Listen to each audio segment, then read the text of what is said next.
Bismillahirrahmanirrahim. Assalamualaikum warahmatullahi wabarakatuh. Pembahasan latihan soal penilaian akhir tahun untuk kelas 8 bidang studi matematika. Soal nomor 1 sampai soal nomor 6. Soal nomor 1, perhatikanlah gambar berikut. Ada segitiga siku-siku ABC. Dalam teorema Pythagoras berlaku hubungan B di sini sebagai sisi miring karena sisi yang berhadapan dengan sudut siku-siku.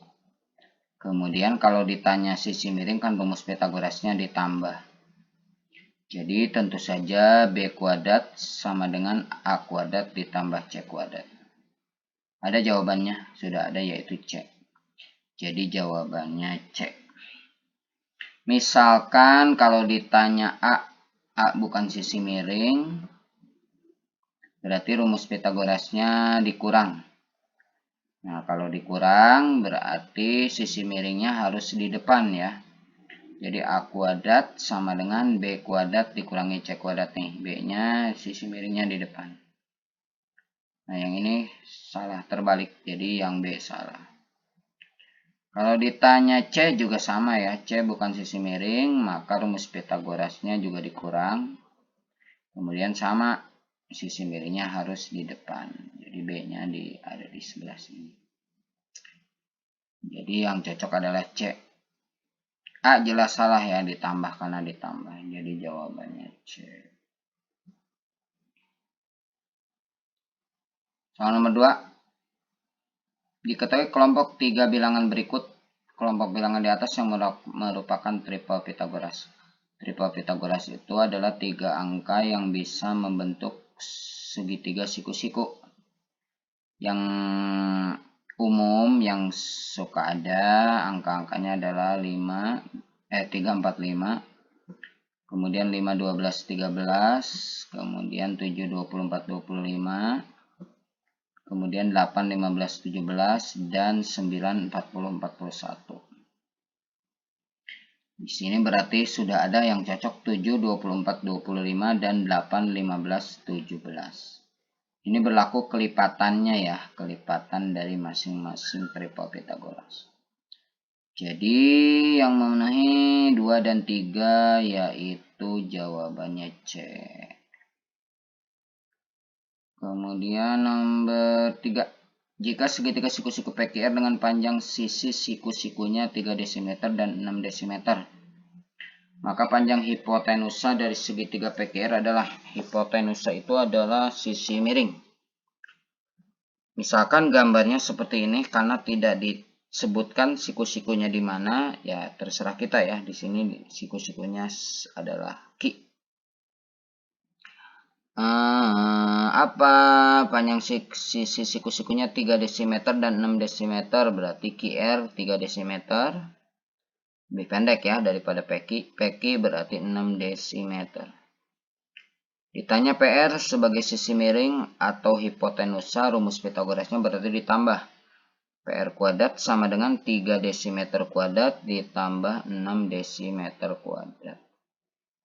3 desimeter kuadrat artinya 3 desimeter dikali 3 desimeter hasilnya 9 desimeter kuadrat. 6 desimeter kuadrat berarti 6 desimeter dikali 6 desimeter hasilnya 36 desimeter kuadrat. Jadi PR kuadrat sama dengan 9 desimeter kuadrat ditambah 36 desimeter kuadrat. Tinggal ditambahkan.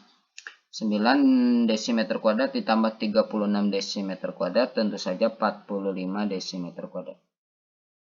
Jadi PR kuadrat sama dengan 45 desimeter kuadrat. Tinggal diakarkan, PR sama dengan akar dari 45 desimeter kuadrat. Nah, karena akar 45 tidak bulat ya. Misalkan yang ada kan yang mendekati akar 49 yaitu 7. Nah, akar 45 itu tidak bulat, jadi kita sederhanakan. Menyederhanakan akar. Akar 45 itu berarti akar berapa dikali akar berapa? Tentu saja akar 9 dikali akar 5. Akar 9 berapa? 3 ya, berarti 3 dikali akar 5. 3 dikali akar 5 berapa? Ya 3 akar 5. Nah, maka jawabannya PR adalah 3 akar 5 desimeter. Jadi jawabannya C. C C lagi. Iya, C lagi. 1 sampai 3 jawabannya C semua. Sekarang nomor 4. Perhatikan gambar segitiga berikut. Nilai P pada segitiga di samping adalah. Nah, ini harus memakai rumus Pitagoras. P itu bukan sisi miring, berarti rumus Pitagorasnya dikurangi. Tetapi ada cara yang lebih simpel, yaitu memakai triple Pitagoras. Triple Pitagoras. Asal syaratnya terpenuhi. Apakah syaratnya? Oke, kita lihat triple Pitagorasnya adalah 5, 12, 13. Nggak ada angkanya. Oh, dikalikan 2 semuanya. 5 kali 2, 10, 12 kali 2, 24, 13 kali 2, 26. 10, 24, 26. Nah, ini bisa digunakan triple Pitagoras kalau angka paling besarnya ada di sisi miring. Angkanya kan ada 10, 24, 26. Angka paling besarnya 26. 26 ada di sisi miring. Ini kan sisi yang berhadapan dengan sudut siku-siku. Berarti cocok bisa memakai triple Pitagoras. Berarti angka yang belum ada berapa? 26 ada, 24 ada. Yang belum ada adalah angka 10. Jadi jawabannya 10. Jawabannya B. Ada pertanyaan? Kalau ada pertanyaan silakan bertanyakan di kolom komentar. Atau bagi siswa-siswi MTS ROC 2 bisa langsung bertanya ke guru yang bersangkutan. Ke guru matematika. Nomor 5 atau siapa saja yang bisa ya. Nomor 5 mana? Nah ini. Daerah pada lingkaran yang dibatasi oleh 2 buah jari-jari dan busur lingkaran disebut. A. Jari-jari lingkaran. Jari-jari lingkaran itu yang bagaimana? Jari-jari lingkaran adalah garis yang dibentuk dari atau yang ditarik dari titik pusat sampai ujung lingkaran ya. Sampai tepi lingkaran. Nah itu jari-jari lingkaran seperti ini. Contohnya. Kemudian diameter lingkaran. Diameter itu garis yang ditarik dari tepi ke tepi, dari ujung ke ujung melalui titik pusat.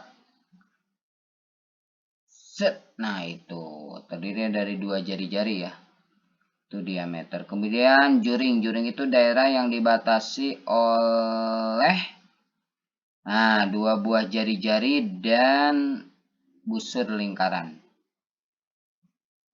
Nah ini adalah juring, contoh juring. Ini 2 buah jari-jari dan busur lingkaran, berarti jawabannya juring.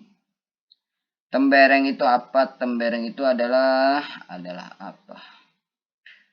Daerah yang dibatasi oleh tali busur dan busur lingkaran. Nah itu daerahnya. Itu adalah tembereng. Jadi jawabannya yang cocok adalah juring. Shoot. Nomor terakhir. Perhatikan gambar berikut.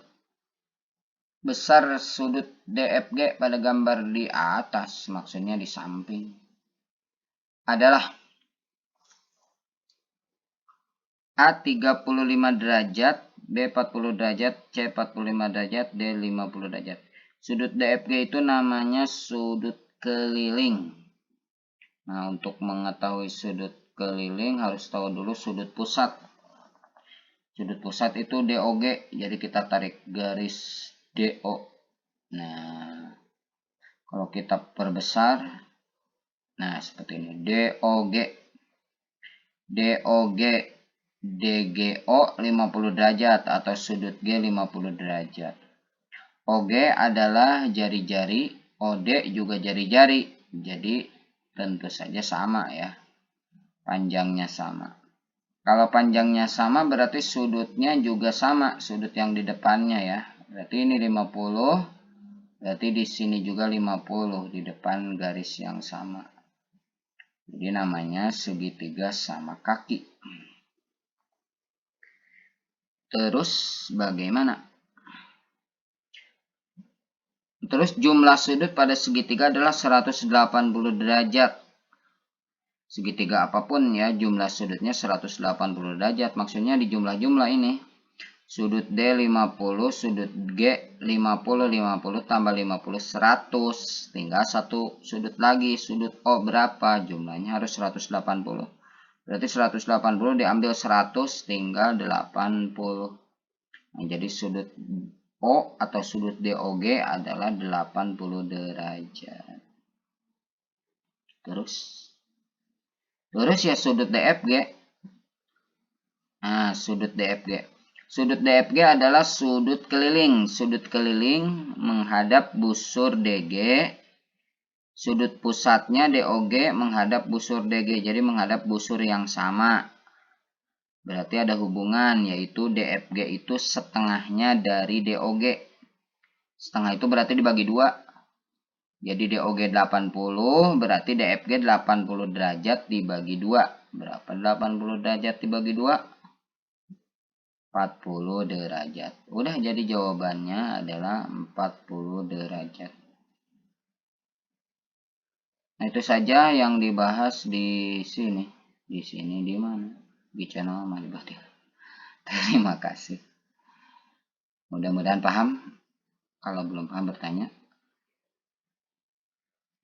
Nah, kalau misalkan sudah paham, sudah mengerti, harus banyak berlatih soal. Matematika itu harus banyak berlatih soal. Sekian, terima kasih. Akhirul kalam, assalamualaikum warahmatullahi wabarakatuh.